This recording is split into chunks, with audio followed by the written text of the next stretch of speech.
Assalamualaikum warahmatullahi wabarakatuh. Halo, selamat siang Pesona Inspira. Senang sekali siang hari ini Pelangi bisa nemenin Pesona Inspira nih di dialog interaktif dan kita ada di Suara Disabilitas ya. Kalau mungkin kemarin kita sempat off tapi kita akan hadir lagi di tengah-tengah Pesona Inspira ya untuk menyuarakan teman-teman disabilitas. Dan untuk episode hari ini spesial sekali karena ini kan lagi bulan Ramadan ya, jadi kita ambil tema menjaga toleransi di bulan Ramadan. Nah sekarang saya sudah bersama dua narasumber yang luar biasa sekali ya. Ini yang satu sudah merah merona lipstiknya ya, yang satu kalau shade lipstick itu namanya nude ya. Oke, ada Bu Dian Rustianingsih ini. Halo Ibu. Iya, waalaikumsalam ya. Ibu Dian ini adalah salah satu guru di Yayasan SLB Karya Bakti Don Bosco ya. Dan yang di sebelahnya ini yang tadi aku bilang pakai lipstick nude ini adalah Ibu Laili Yumaroh. Halo Ibu, selamat siang. Halo, assalamualaikum. Selamat siang. Iya, selamat siang. Wah ini nampaknya cerah ceria sekali, ibu-ibu berdua cerah hari ini pasti hatinya sedang bahagia. Apakah tidak sabar ingin menyapa Pesona Inspira? Ya seperti itu. Iya, nggak usah tegang, santai aja. Oke, nah ini Pesona Inspira untuk suara disabilitas. Kali ini kita bekerja sama dengan Dinas Komunikasi dan Informatika, begitu ya. Nah ini langsung aja nih, aku mau tanya-tanya nih, ini karena menjaga toleransi di bulan Ramadan. Nah ada Ibu Dian ini aku mau tanya nih Bu, gimana nih Bu aktivitas teman-teman saat ini di SLB Don Bosco Bu? Untuk saat ini ya karena kebetulan di bulan Ramadan ini kita itu puasanya bareng dengan yang non Muslim. Oke. Jadi ada puasa yang karena besok ada Paskah. Nah kebetulan ini bersamaan. Jadi anak-anak puasanya bisa bareng-bareng. Jadi anak-anak itu tetap ada belajar agama Islam, ada dijadwalkan di setiap minggunya di kelas masing-masing itu tetap berjalan. Dan kalau di malam hari anak-anak tetap tarawih. Tarawihnya tidak di yayasan itu sendiri, tetapi mereka keluar. Oke, diperbolehkan untuk keluar, betul, ya. Iya. Khusus untuk tarawih aja. Tarawih, betul. Iya. Untuk tarawih. Kalau sholat Jumat juga tetap ada sholat Jumat. Dan kebetulan besok hari Jumat ini kita akan buka bersama. Buka bersama ya. Iya. Sebelum liburan katanya, Iya, setelah betul. itu liburan ya. Betul, Bu, karena ya? di hari Sabtu anak-anak akan dijemput pulang untuk pulang kampung ya istilahnya, Iya. mudik ya. Jadi sebelum itu kita akan berbuka bersama dari yang Muslim sama yang non Muslim dengan yang Katolik itu sendiri. Tapi kalau jumlah anak-anak yang Muslim dan yang non Muslim itu kira-kira persentasenya ada berapa? Lebih banyak Muslimnya, kurang banyak lebih Muslimnya. 95%. Wow, Lebih meskipun banyak yang Muslim. SLB Don Bosco ini adalah yayasan Katolik tapi justru murid Iya, Islamnya betul. banyak ya. Iya, betul, lebih banyak Luar Muslim biasa Islamnya. sekali. Pasti ini menjaga toleransinya sangat ditekankan sekali sama sekolahan. Betul, makanya kalau dulu itu untuk sholat Jumat itu kan hanya yang SMP, tapi untuk sudah beberapa tahun ini sudah mulai dari asrama 2. Asrama 2 itu berarti mulai dari kelas 4. Kelas 4 sampai SMP mereka kalau setiap hari Jumat sudah melaksanakan sholat Jumat. Keren sekali. Nah ini aku beralih ke Bu Laili nih. Ini anak-anak sebentar lagi mau pulang ya Bu ya, dijemput orang tua. Gimana nih perasaannya? Ya udah gak sabar ya Udah intinya ya, udah kangen, Oke. udah lebih dari 1 bulan ini. Oke. Ya, itu kan harus menentukan apa tanggal penjemputannya. Jadi itu udah momen yang ditunggu-tunggu para orang tua. Sebenarnya gitu. Nah kalau anak ibu sendiri kelas berapa Bu? Kelas 5. Kelas 5 SD ya? Iya, iya. Oke. Kalau di Don Bosco sendiri udah sekolah berapa tahun di sana? Apakah dari kecil? Dari kecil ya, dari umur 4 tahun. Dari umur 4 Iya, tahun sampai iya, Bu, ya. sekarang. Iya, Wow. iya. Sekarang udah 12 tahun. Sekarang 12 tahun. Iya. Oke. Ini nanti kalau misalnya jenguk anak atau berkunjung atau dijemput tuh biasanya berapa bulan sekali gitu? Biasanya 1 bulan ya, tergantung ada jadwal juga sih. Kita tunggu informasi dari sekolah baru ada penjemputan gitu. Oke. Ya. Nah ini kan ibu kan Muslim ya Bu ya, mohon maaf. Kan ini kan nggak sama nih di Don Bosco kan Katolik ya. Nah kenapa ibu menyekolahkan anak di Don Bosco tuh kenapa Bu kira-kira? Ya intinya gini ya, anak saya kan tunarungu ya, dan di sini sudah banyak yang tahu kalau Don Bosco itu sekolah yang terbagus lah, intinya kayak gitu. Dan di situ tidak dituntut untuk agama, maksudnya itu kan sekolah Katolik ya, tapi agama itu punya masing-masing. Jadi disitulah kami memutuskan untuk menyekolahkan anak di situ, karena di situ juga diajarkan agama anak kita gitu kan. Jadi mereka benar-benar saling toleransi gitulah, intinya gitu. Oke, jadi karena sama-sama menanamkan toleransi ya udah di situ aja gitu. Dan kebetulan sudah kelas 5 ya Bu ya sekarang. Nah kalau di Don Bosco sendiri nih, apakah kalau di bulan Ramadan itu ada aktivitas khusus nggak? Misalnya kan kalau di sekolah-sekolah biasa ada pesantren kilat itu, apakah di Don Bosco juga khusus ada program Ramadan nih? Untuk saat ini belum ada. Mungkin untuk nantinya, karena itu kan kita juga membangun kerjasama dengan orang lain ya, pihak-pihak lain. Jadi untuk saat ini belum. Cuma masih di sore hari tadi itu seperti ekstrakurikuler agama, bimbingan agama Islam masih terus dilaksanakan di bulan Ramadan ini. Begitu. Oke, nah tapi kemarin saya sempat lihat itu ada ini loh, kayaknya lagi bungkus takjil atau apa gitu. Betul, itu kemarin salah satu program ekstrakurikuler Tata Boga. Jadi seperti tambahan menu, membuat takjil untuk yang sedang berpuasa. Oke, tapi dan kebetulan nanti sore juga mempersiapkan lagi. Itu dibagikan atau bagaimana? Ya, dibagikan untuk anak-anak asrama aja, betul, ya. Asrama aja. Oke. Mungkin belum ada rencana bagi takjil kemana belum, gitu ya. Untuk saat ini belum. Belum ada, oke. Tapi menarik sih, artinya anak-anak di sini memang sudah benar-benar ditanamkan nilai toleransi ya Bu ya. Tapi bagaimana sih cara sekolah sendiri untuk menanamkan nilai-nilai toleransi itu? Karena sedari kecil itu di kelas persiapan ya, kelas TK lah. Materinya, belajarnya itu kan dari anak sendiri. Jadi kita memperkenalkan bahwa awalan itu ini bulan apa. Mungkin mereka melihat dari televisi kok ada marhaban ya Ramadan, apa itu. Jadi sejak dari kecil itu kita perkenalkan. Nah, dari bahwa Ramadan itu berarti kita puasa. Puasa itu tidak makan, tidak minum, seperti itu. Jadi nanti kita kenalkan bahwa agama Islam ada puasa. Nanti ada Idul Fitri. Jadi nanti agama lain ada puasa tidak. Jadi dimasukkan ke pembelajaran perkenalannya. Oke. Ini kan juga lagi puasa juga ya menjelang Paskah. Apakah juga puasanya sama 30 hari atau bagaimana? Kalau untuk Paskah itu puasanya malah 40 hari. 40 hari berarti. Dan setahu saya kalau puasanya Katolik itu adalah makan 1 kali kenyang. Jadi puasanya 24 jam tapi makan 1 kali kenyang. Dan ada di usia tertentu yang puasa pantang. Setahu saya itu. Malam 40 hari ya, berarti 10 hari sebelum teman-teman yang Muslim puasa sudah puasa atau gimana? Kemarin puasa awal puasa itu di tanggal 5 Maret ini, awal puasa atau Rabu Abu, lebih dikenal dengan Rabu Abu kalau di Katolik. Awal puasanya.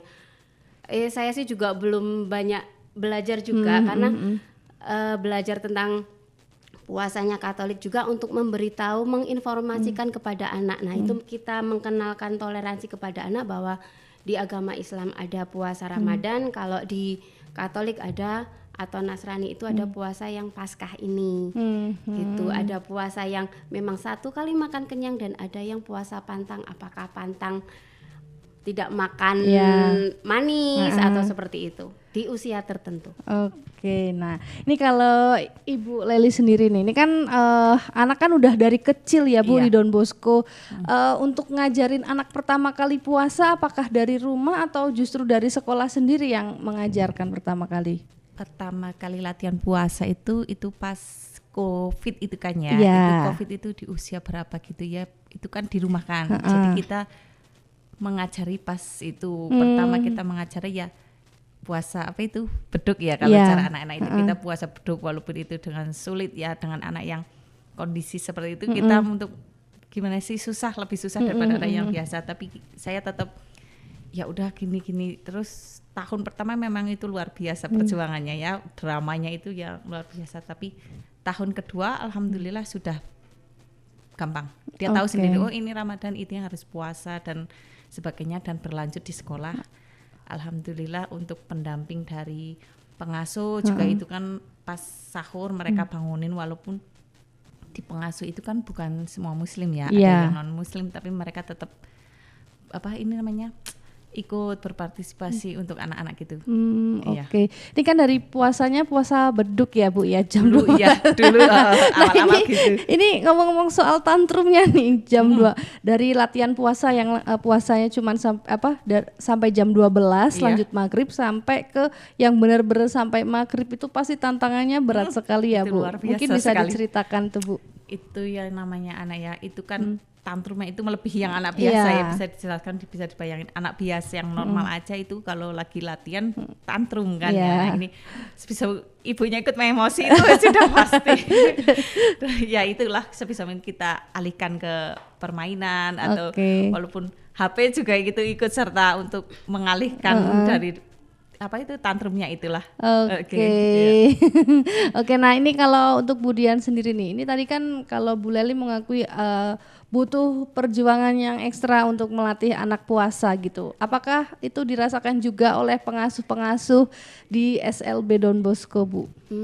Mungkin kalau saat ini kan sudah berjalan ya. Mungkin yang awal-awalan mungkin masih agak sulit karena kemarin di kelas saya sendiri di kelas 6 itu di awal-awal puasa sudah tinggal berapa menit, 1 jam lah, tinggal 1 jam dia lupa katanya. Saya lupa.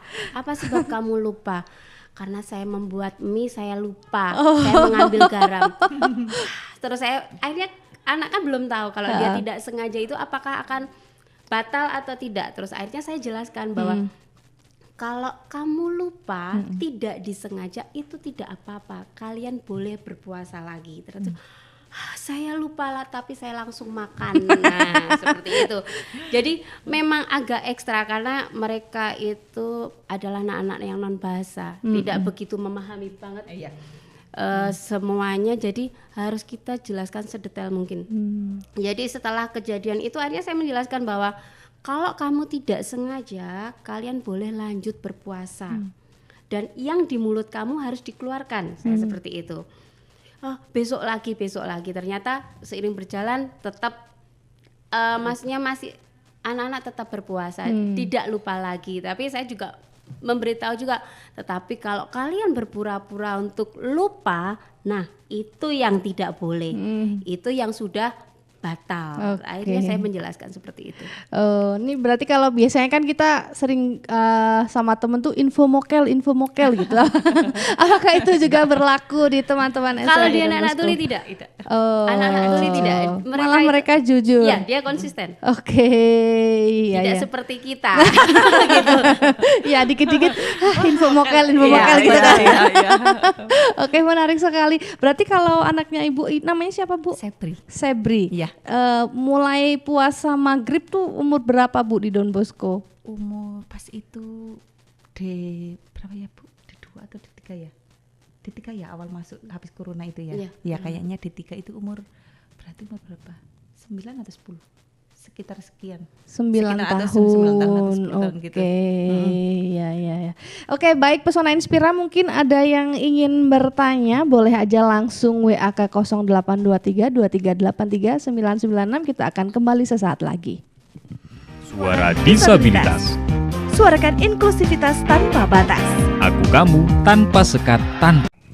Ya, masih di Suara Disabilitas, menjaga toleransi di bulan Ramadan, dan masih bersama dengan 2 narasumber kita yang keren-keren. Ada Ibu Dian Rustianingsih dan Ibu Leli Yumaroh ini ya. Ibu Dian adalah salah satu pengasuh di Don Bosco dan Ibu Leli adalah salah satu orang tua siswa ya, yang sekarang anaknya sudah kelas 5 ya Ibu ya. Nah ini menarik sekali Pesona Inspira, tadi kita udah ngobrol ya bagaimana teman-teman di Don Bosco ini saling toleransi. Nah ini kayaknya toleransinya tingkat tinggi nih. Mungkin ini kan tadi kita udah membahas nih yang soal puasa. Nah sebentar lagi anak-anak kan mau pulang, dijemput orang tuanya nih Ibu Leli udah nggak sabar banget pengen ketemu. Nah kalau untuk libur Lebaran sendiri nanti berapa hari nih Bu? Untuk libur Lebaran berarti di tanggal 23 Maret ini sampai tanggal 6 April. Nanti anak-anak kembali di tanggal 7. Di tanggal 7 April. Nah nanti masih akan ada libur lagi, libur Paskah ya. Iya. Nah, yang biasanya libur Paskah sekitar 1 minggu, Pak, tapi besok paling cuma 3 hari. 3 hari. Tapi nggak apa-apa lah. Ini artinya nanti anaknya Ibu Leli juga merasakan libur Paskah juga ya Bu ya. Iya. Kalau yang lain juga pasti senang juga kan Bu. Artinya mereka juga ikut cuti bersama, libur Lebaran juga gitu. Iya, betul. Kira-kira anak-anak kalau misalnya nih Bu mau libur kayak gini, mereka ekspresinya gimana? Apakah udah nggak sabar? Apa terus jadi semakin aktif belajarnya karena udah nggak sabar mau pulang atau gimana? Sudah menghitung hari mulai dari Senin kemarin. Di awal pembelajaran, bagaimana perasaan kalian? Sudah bilang senang, apa sebab senang? Sudah hampir pulang. Sudah hampir pulang. Sudah katanya sudah 7 hari lagi kami pulang. Wih. Tapi ini nggak sih boleh kontak-kontakan gitu nggak sih Bu? Biasanya kalau kontak-kontakan gitu berapa kali? Boleh. Ini sejak asrama 2 ya, mulai kelas 4 itu anak udah bawa HP. Nah dulu itu bawa HP itu setiap hari Sabtu sama Minggu dibagikannya karena ini HP Android ya, anak-anak itu kadang lupa waktu, yang tadinya ngobrol sama teman-teman malah asik main HP. Itu untuk pengasuh itu bilangnya kayak gitu. Terus pengasuh tanya sama orang tua gimana Bu ini solusinya untuk anak-anak. Jadi sekarang diputuskan untuk hari Minggu aja pegang HP-nya. Jadi khususnya anak saya ya, itu pegang HP tidak setiap waktu dia telepon orang tuanya itu enggak, kecuali kalau ada butuh ininya habis atau gimana baru dia kontak. Kalau ditelepon apa iya lupa tadi gitu. Dia udah asik main HP game mungkin ya karena seminggu sekali gitu. Jadi udah asik. Oke, artinya nih udah pada ini ya udah hawa-hawa rumah tuh udah menghinggapi anak-anak. Apakah itu mengganggu konsentrasi belajar anak-anak Bu? Makanya kalau sudah 1 minggu ini mereka memang udah nggak, agak buyar ya konsentrasi. Tapi tetap kita kasih pembelajaran, paling nanti di jam siang itu yang kita akan memperkenalkan, entah itu nanti membuat seperti kartu lebaran. Jadi kalau di setiap momen-momen seperti itu akan menjadi proyek bagi gurunya, guru kelasnya itu entah nanti membuat kartu lebaran, kartu ucapan atau apapun itu yang berbau dengan lebaran. Begitupun nanti sebaliknya ketika Paskah. Akan membuat entah itu menghias telur Paskah atau membuat hastakarya yang berbau dengan Paskah. Begitu cara kita memperkenalkan. Nah, ini untuk misalnya bikin kartu lebaran atau telur Paskah ini dikasihkan ke keluarga atau hanya dikumpulkan aja di sekolah? Biasanya kita berikan kepada nanti guru guru atau pengasuh yang merayakannya. Gitu di awal. Jadi untuk memperkenalkan bahwa jelas kalau ke orang tuanya sama-sama merayakan ya. Nah, jadi untuk memperkenalkannya nanti kita berikan ke pengasuh bahwa pengasuh ini merayakan Idul Fitri, pengasuh ini merayakan Paskah, seperti itu. Nanti setelah libur Lebaran sendiri biasanya ada kayak halal bihalal gitu nggak sih Bu? Biasanya paling ketika selesai upacara, kalau tidak di awal masuk Senin itu nanti kita akan seperti ngumpul dan kita akan seperti salam-salaman. Salam-salaman semuanya ya Bu ya, seluruh sivitas akademik ya. Betul. Tidak mengenal itu Islam, itu Katolik, itu Kristen, tidak mengenal ya Bu ya. Kita memperkenalkan kepada anak tidak mengenal itu. Itu gimana Bu cara menanamkannya atau kayak mendoktrinnya gitu maksudnya? Kamu harus toleransi di sini, kalau di situ beragam gini. Tahu bahwa si ini adalah beragama ini. Si ini beragama ini. Di kelas kita semuanya tidak sama. Di kelas saya ada 3, ada yang Buddha, ada yang Katolik, ada yang Islam. Nah, jadi di antara kalian itu tidak boleh saling mengejek. Kalau kata toleransi itu kan masih agak rancu buat anak-anak ya. Jadi kita mengenalkannya tidak mengejek, kita menghormati, kita menghargai. Oke. Kalau ada teman yang lupa belum sholat, kalian boleh mengingatkan, kamu belum sholat. Atau ada teman yang tidak mau pergi ke gereja, kalian boleh mengingatkan, kamu pergi ke gereja, jangan terlambat. Jadi itu cara kita memperkenalkan kepada mereka. Oke. Wah, dan anak-anak alhamdulillah ngerti ya Bu ya. Oke. Dengan bahasa sederhananya. Kalau Ibu sendiri mungkin di rumah gimana cara menanamkan anak untuk toleransi juga Bu? Gini ya, anak itu kan udah tertanam di kita susah ya untuk soalnya di lingkungan kita juga tidak ada. Kita cuman semua muslim jadi dia udah paham sendiri karena apa teman-teman itu kadang kan yang temennya ada yang Kristen main ke rumah gitu. Oh, Ma dia nggak puasa gitu. Iya karena dia Kristen, dia udah tahu sendiri dia itu. Jadi kemarin itu waktu puasa yang kapan ya? Yang tahun kemarin ya kayaknya ya. Itu temennya datang. Mereka makan. Tapi anak saya udah tahu, oh iya saya ini muslim, saya puasa, dia bukan muslim jadi dia nggak puasa. Itu dia udah paham sendiri karena ditanam di sekolahannya. Gitu. Kalau terawih juga aman ya Bu ya, selalu terawih ya. Aman. Oke. Nah ini kalau misalnya terawih karena berarti anak-anak akan keluar, nah kan harus siapa yang mendampingi atau ada pendampingan khusus kah? Tidak, karena anak-anak akan mencari masjid yang dekat. Oke. Biasanya mereka di RSUD. Oke. Oh ya, deket ya, tinggal jalan kaki ya. Berarti intinya guru-guru sudah percaya sama anak-anak, nanti pasti mereka akan kembali lagi. Biasanya anak-anak ada yang datang di jam 8:10, ada yang jam 8:20. Apa sebab kamu lama? Terus kamu terlalu cepat, terus saya mendapat ini takjil. Jadi aduh saya terlalu cepat pulang gitu. Jadi membuat apa ya adanya takjil di masjid itu membuat semangat mereka bahwa saya harus sholat tarawih di sini. Jangan langsung pulang menunggu gitu. Oke. Nah, kalau ketika berbuka puasa sendiri untuk takjil apakah disediakan dari sekolah atau gimana, Bu? Kalau di sekolah itu ketika ada menu tambahan, jadi menu tambahan tidak setiap hari. Dan kebetulan kan anak-anak kalau yang sudah kelas besar itu punya uang saku ya.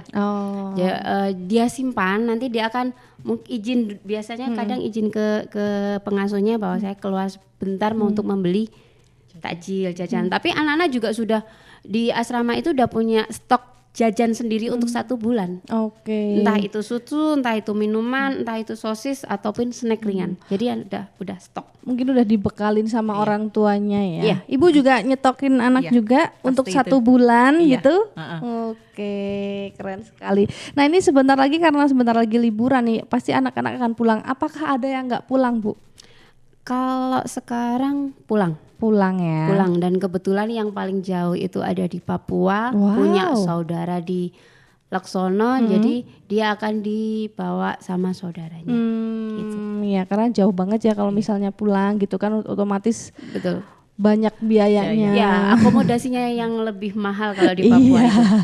Oke. Nah kalau misalnya ada yang nggak pulang nih, apakah pernah nggak sih kayak Lebaran tapi dia nggak bisa pulang atau orang tuanya tidak bisa menjemput, itu mereka akan gimana? Apakah stay di sekolah atau gimana? Kalau yang nggak dibawa pulang, andaikan itu jumlah anaknya masih memungkinkan, itu biasanya dibawa pulang sama pengasuh. Tapi kalau sudah banyak sekitar 10 lebih, 9, 8, 7 itu biasanya stay di asrama. Dan pengasuhnya tidak libur, tetap berangkat kerja. Oke. Nah kalau Bu Dian udah pernah belum dibawa anak yang mungkin nggak dijemput orang tuanya tuh nggak bisa Dulu pulang waktu gitu? saya masih di asrama pernah. Saya pernah bawa anak 3 kalau nggak salah. 3 anak? Iya 3. Itu saat libur Lebaran, Bu? Saya lupa dulu karena waktu awal-awal saya masih masuk di Don Bosco. Itu gimana Bu, mereka happy apa gimana? Happy, seneng karena biasanya bergantian. Di ibu pengasuhnya itu kita bergantian. Nanti entah saya bawa anak 3 itu atau 2 itu 3 hari, nanti 3 hari dia pindah ke rumahnya ibu pengasuh siapa, nanti pindah kepada siapa gitu. Oke, wah menarik sekali ya Bu ya. Kayaknya aku besok-besok pengen main lagi nih ke Don Bosco karena Kita tunggu. iya. Oke Bu, ini ada pertanyaan ya, saya mau bacakan pertanyaan. Halo Mbak Pelangi dan narasumber, saya Lutfi di Mirombo. Kalau di sana gimana caranya memperkenalkan cara berpuasa nih? Oke, memperkenalkan cara berpuasa ya. Itu kita bahasakan bahwa puasa itu kita tidak makan, kita tidak minum. Kalau untuk anak kecil itu kan dia belum tahu waktu sholat ya. Mereka taunya masih menggunakan jam. Biasanya kita sahur jam 4 lah ya paling lambat. Nanti kita bahasakan bahwa kita tidak boleh makan dari jam 5 pagi sampai jam 6 sore. Kita membahasakannya seperti itu. Tidak boleh makan, tidak boleh minum. Itu adalah bahasa yang paling sederhana. Oh iya, tidak boleh makan, tidak boleh Iya, minum. karena gitu. Hanya untuk sederhana aja kata puasa itu. Karena kalau untuk anak kecil kan belum tahu itu hawa nafsu ya. Mereka taunya akan nafsu, menjaga untuk kita tidak ingin makan, menjaga kita untuk tidak ingin minum, ataupun ketika marah. Nah, paling masih pakai bahasa sederhana. Karena untuk anak tunarungu kita benar-benar menyederhanakan bahasa yang biasanya kita gunakan dengan menggunakan kalimat baku. Oke, kalau Ibu sendiri mau menambahkan mungkin Bu? Ya sama Ibu ini ya, maksudnya dari awal itu ya tidak makan, tidak minum, itulah intinya seperti itu. Pertama-tama ya memang anaknya susah ya Bu ya untuk menjabarkan lebih luas lagi. Intinya ya kita memberi pengertian itulah, kalau puasa ya tidak makan, tidak minum dari jam sekian sampai jam sekian gitu aja. Oke. Dan itu kita harus memberi contoh karena mereka itu pemata, mereka itu memperhatikan kita, melihat. Jadi apa yang kita lakukan mereka akan mengikuti. Tetapi ketika kita menyimpang dari apa yang kita ajarkan, itu akan menjadi senjata makan Tuhan bagi kita. Kayaknya mereka malah akan lebih peka ya Bu. Betul. Ya. Oke, semoga menjawab ya pertanyaannya Lutfi yang ada di Mirombo. Ini ada lagi nih. Assalamualaikum warahmatullahi wabarakatuh. Selamat siang buat Mbak Pelangi, Bu Guru Dian Rustianingsi dan Ibu Leli Yumaroh di program Suara Disabilitas. Maaf mau tanya, selama bulan Ramadan gimana saat menghadapi anak-anak saat harus beribadah, saat buka puasa, saat bangun makan sahur, saat bangun pagi, terus saat sekolah. Yang selanjutnya, seberapa besar anak-anak dalam bertoleransi saat bulan Ramadan di asrama Don Bosco. Terima kasih Bu Dian, saya rumahnya dekat dengan Dina Upakara, jadi hampir tiap pagi melihat mereka, anak-anak Dina Upakara sering komunikasi juga dengan bahasa lisan dengan mereka yang sudah SMP. Terima kasih dari Mbak Mia. Oke, untuk ketika mereka sahur, mereka akan pengasuhnya jelas yang membangunkan. Terkadang anaknya juga yang membangunkan salah satu pengasuh yang tinggal di sana. Yang ketika salah satu pengasuh itu tidak jaga ya. Jadi contohnya seperti Sebri kalau nggak salah pernah membangunkan salah satu pengasuh karena salah satu pengasuhnya nggak jaga dan tahu bahwa salah satu pengasuhnya itu berpuasa dan dia belum bangun, makanya sama Sebri ikut dibangunkan sampai segitunya dia peduli. Terus ketika berbuka mereka juga sudah, karena anak-anak yang sudah besar itu sudah menyiapkan makanan sendiri. Jadi dia sudah tahu jamnya, oh berarti di jam sekian saya sudah harus menata atau membagi nasi.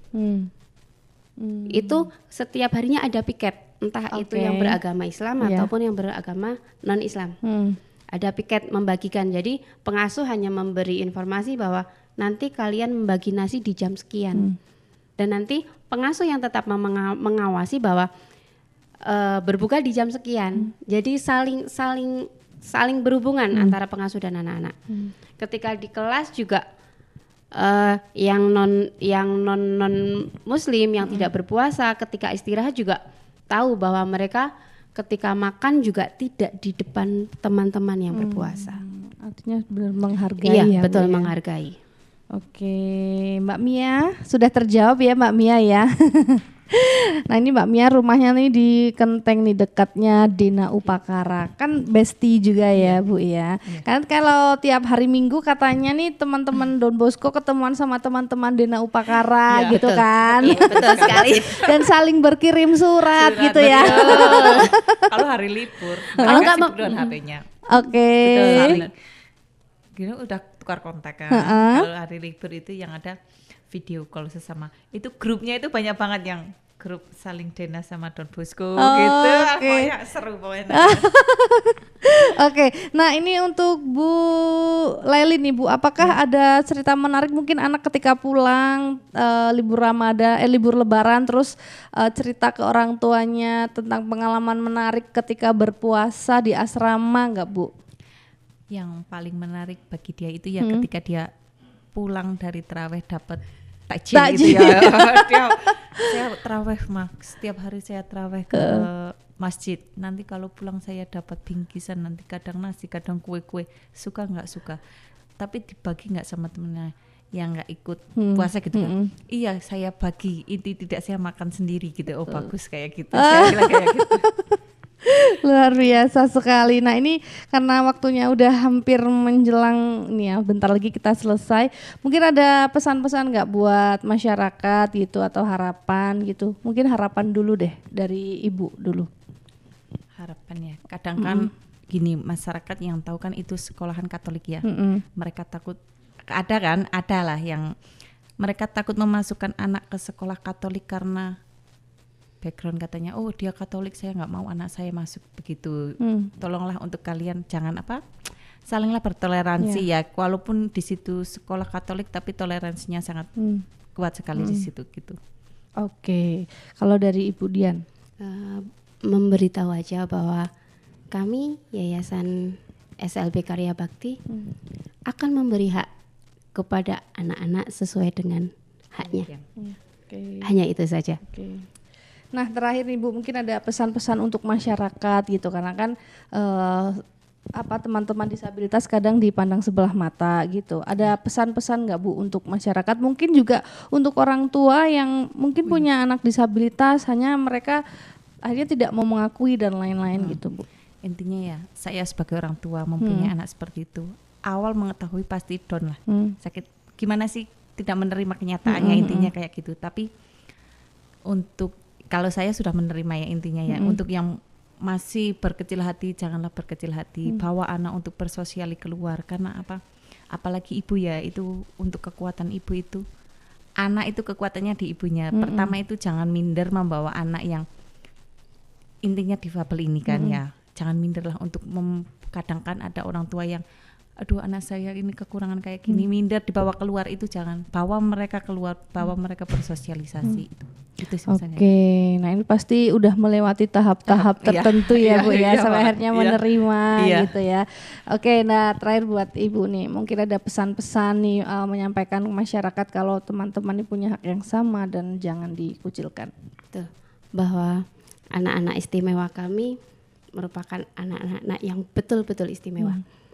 Jangan pernah memandang sebelah mata mereka ataupun membicarakan mereka istilahnya di belakang.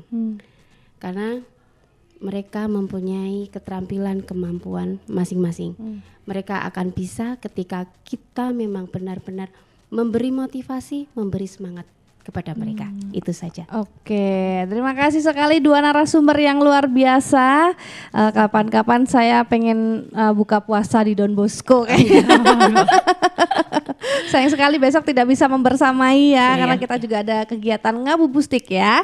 Oke, Pesona Inspira, terima kasih sekali yang sudah bergabung di Suara Disabilitas. Kita akan kembali lagi di episode selanjutnya tentunya dengan tema yang lebih menarik. Kalau begitu saya Pelangi pamit dan dua narasumber pamit. Wassalamualaikum warahmatullahi wabarakatuh.